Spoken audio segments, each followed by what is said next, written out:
a lot earlier. Kind of on the complete opposite side of the weight and size spectrum. As, yeah, Game Watch is kind of a small fellow, and being only in the 2 dimension and all, you can imagine he's sometimes a slippery target to pin down. So starting off strong there, Quark with a good conversion, getting 60% on the board with quick prejudice there. I definitely think that this is kind of what we need to see the game plan for Quark kind of be. It's just snuff out Super Striker as much as possible, because it's a lot of these spin dashes, a lot of the stuff is going to be like how they approach, and try to, I guess, if you know if they're going to do spin dash and like cancel it down, or just be ready for those movements and try to react appropriately. Oh, that's scary. Yeah, so Quark, I don't know if he was expecting that homing attack after the spin dash there, but yeah, if you air dodge the homing attack, Sonic just goes flying in the direction, and sometimes it's directly towards the blast zone. So good on SuperStriker to be aware of that, and not lose the stock in a hilarious fashion. But yeah, you see Quark here just kind of playing the mind game where he's like, oh, you're gonna charge your spin dash? I'm gonna throw out my invincible move. So yeah, and eventually it will connect. So SuperStriker has to pick and choose his spots.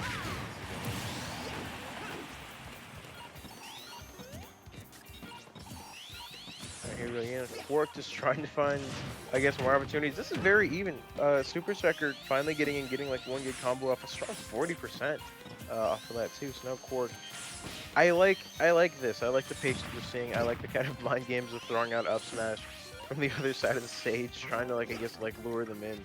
But the thing is, Super Striker's not one to fall for a lot of these like bait and punish things. It's really just about let me find my opportunity, let me capitalize on it, and then until you get uncomfortable, then I'm just gonna sit over here and wait.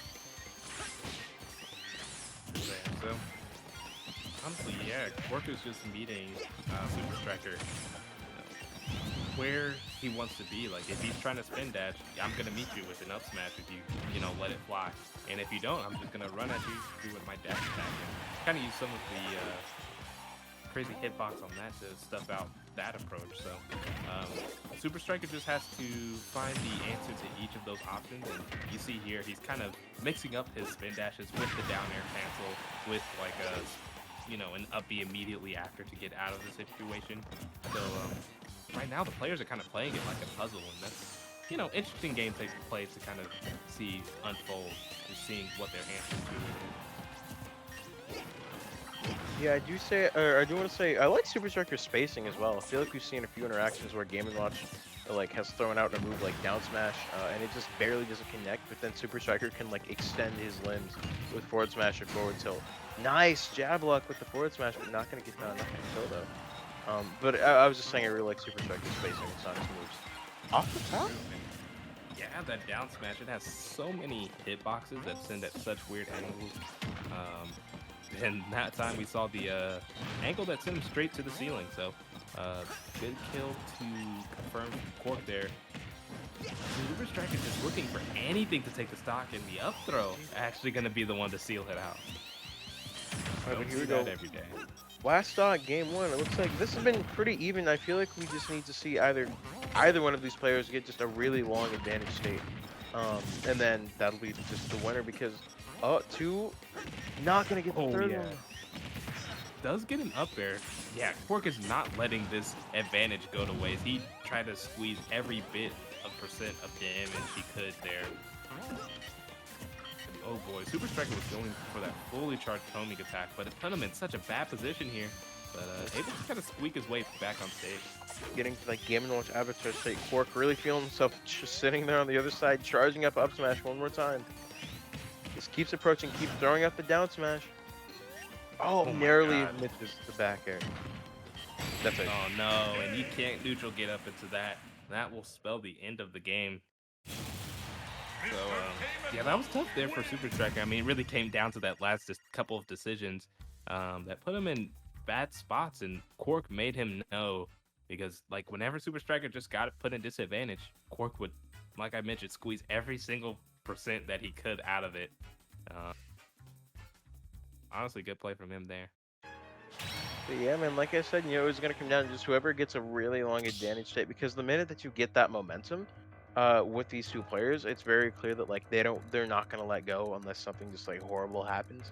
And even when we saw Quark kind of start to slip away a little bit, they were off stage, they had to get back and find like a decent way to recover. They still managed to push their opponent all the way to the other side and get in with like the classic down smash, forward smash.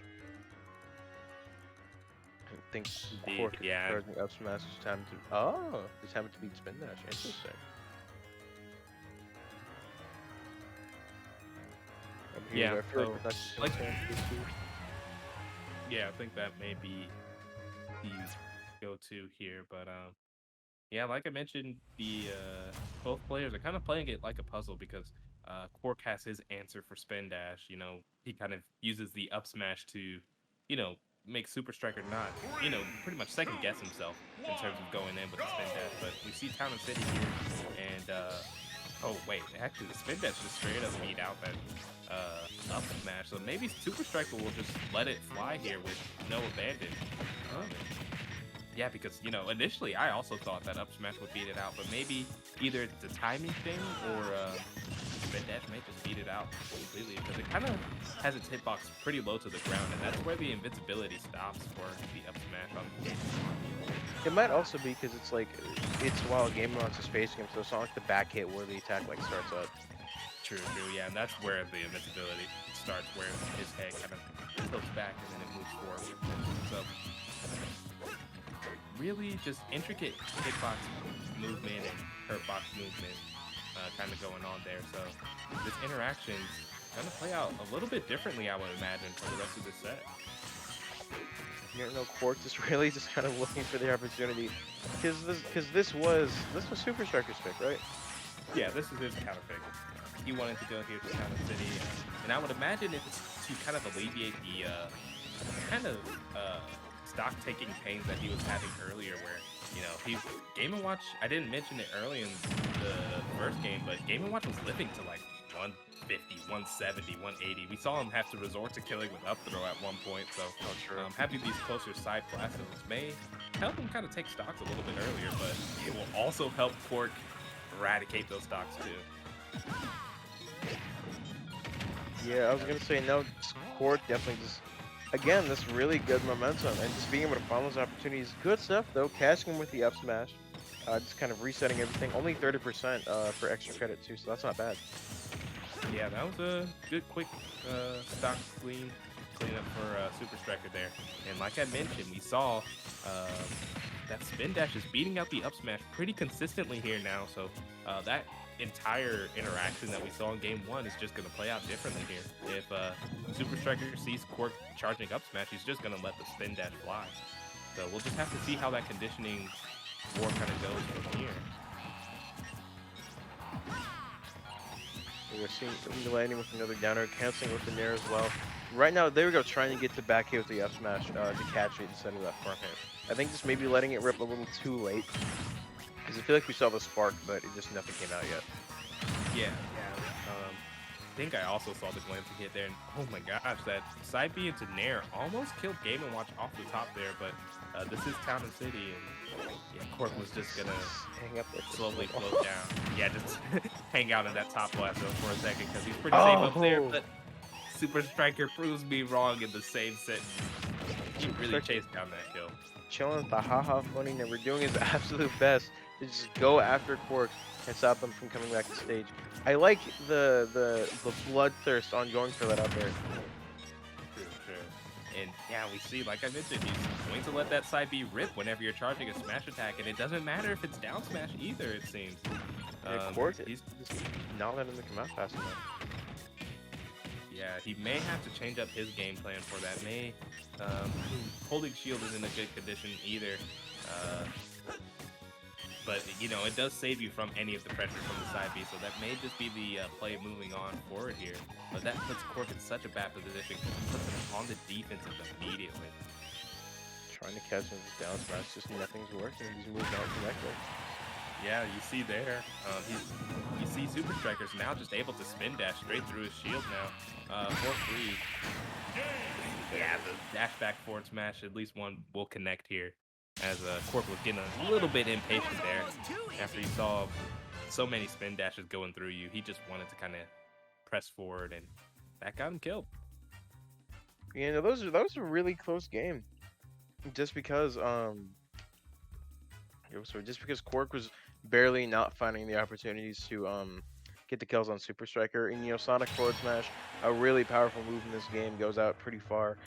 Um, so yeah, we got 1-1 on the board. We're probably gonna see another stage switch. And this is gonna be Quark's counter pick now too. So I'm not sure what they're gonna want to go to. Maybe one of the smaller stages, maybe like FD.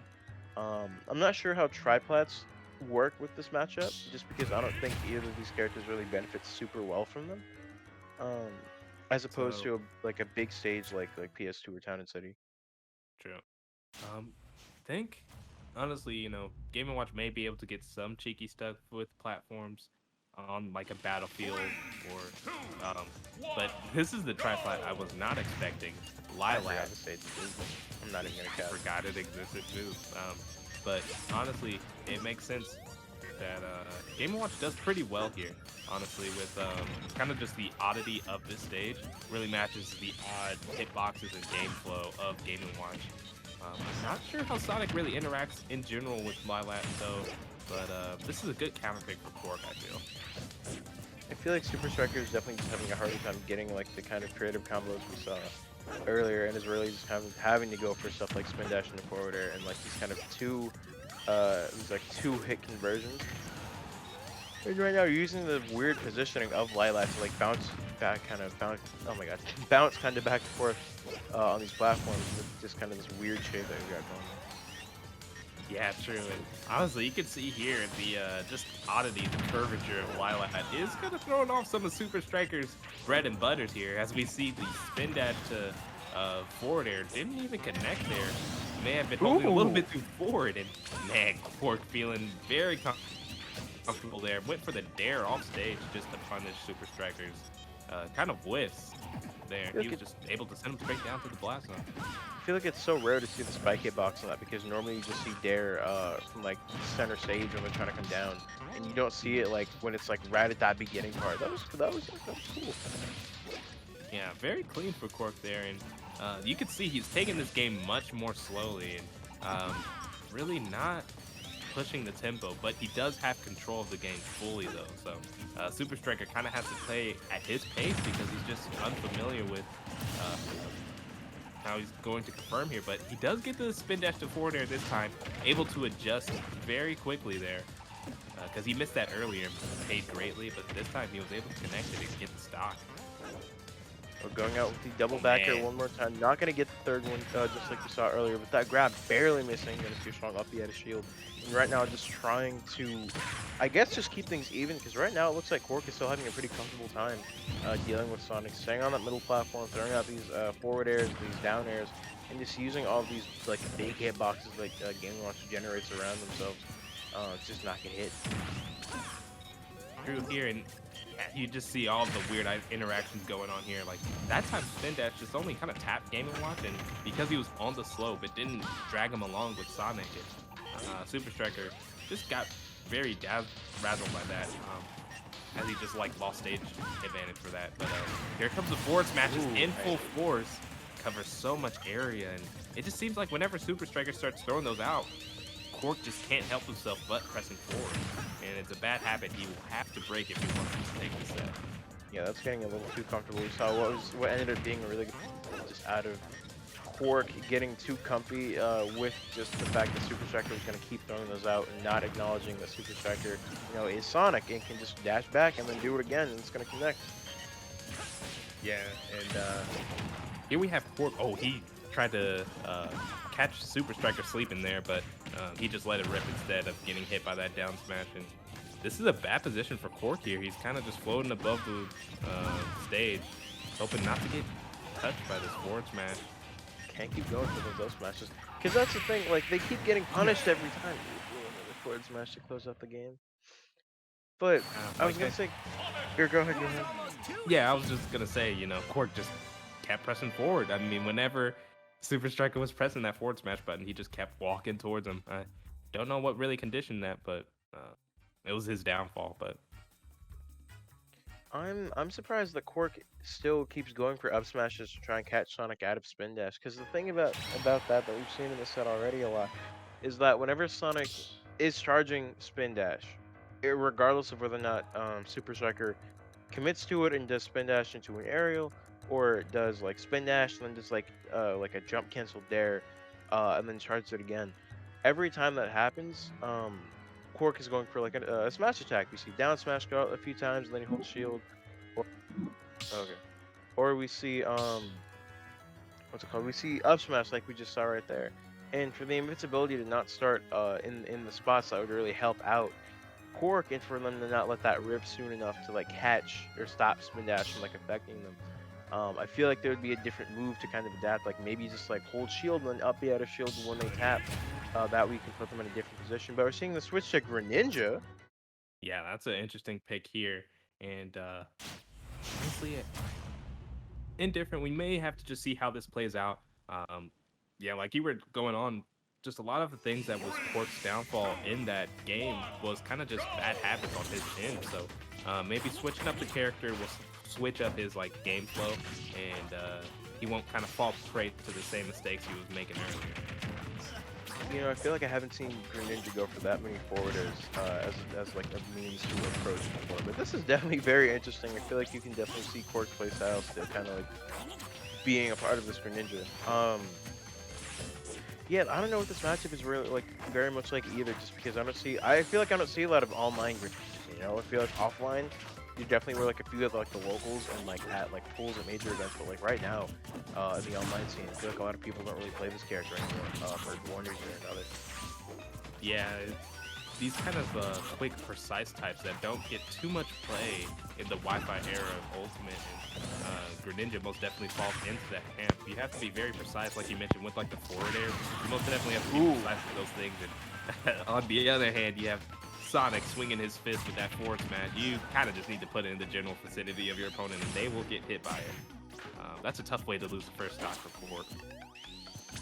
Yeah, right now it's just looking really rough, and the fact this is winners finals too, you know. I was gonna say the switch to a secondary like this late in the set. Either he tried to go for counter there. Either or was that was Shadow's thing. But the fact that he switched characters this late in the set typically means like one of two things. Like one, this is supposed to be like the character that they've been practicing for a while, and this is gonna give them another point on the board. Or this is like, oh my god, it's fine.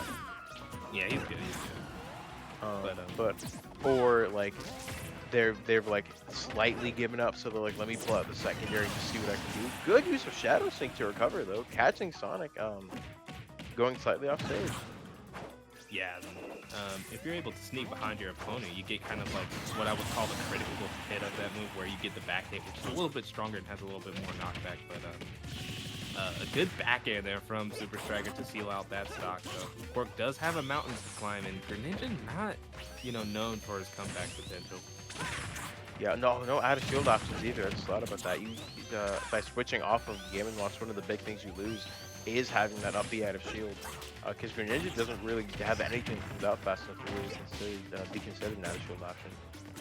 True, and that's going to be really tough when we've kind of pretty much deducted that whenever Super Striker's spin dashing, Quark has just been electing to hold shield and just let him pass through it. So whenever Super Striker presses that side B button, it's just free advantage. And man, that back air killing a little bit earlier than I expected, and probably you expected too, but that will seal out the set. Yeah, I didn't think that was gonna kill as quickly as it did, just because I looked at the percents and I didn't think it was that crazy, but seeing